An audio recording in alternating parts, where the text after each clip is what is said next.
ओम नमो भगवते वासुदेवाय। प्रिय भक्तगणों, आइए सुनते हैं वैशाख मास महात्म के 12वें अध्याय की कथा।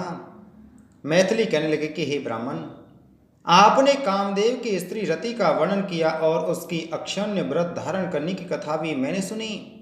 अब कृपा करके यह बतलाइए कि इस व्रत की विधि क्या है।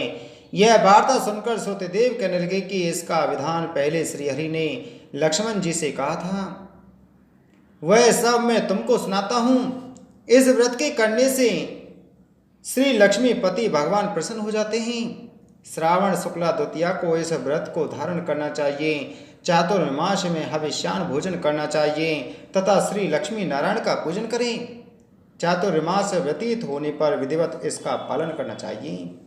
किसी ब्राह्मण को जूते देवे, सोने या चांदी की मनोहर मूर्ति बनावे, पीताम्बर से उनको शोभायमान करें, सफ़ेद पुष्प और सुगंधित द्रव्यों से उसका पूजन करें।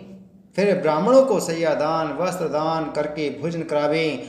ब्राह्मण और ब्राह्मणी दोनों को संग भोजन करा के दक्षिणा देवें। इस प्रकार 4 मास तक पूजन करें। मार्ग शीर्ष आदि मासों में भी विधिवत उसी तरह का भगवान का पूजन करें।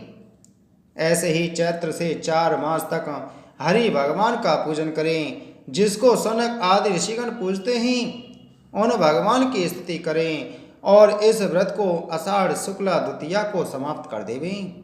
ओम नमो नारायण इस मंत्र से हवन करें। चैत्र आदि मास में पुरुष सूक्त से हवन करें। मार्ग शीर्ष आदि मास में विष्णु गायत्री नारायण विद्महे इस मंत्र से हवन करें।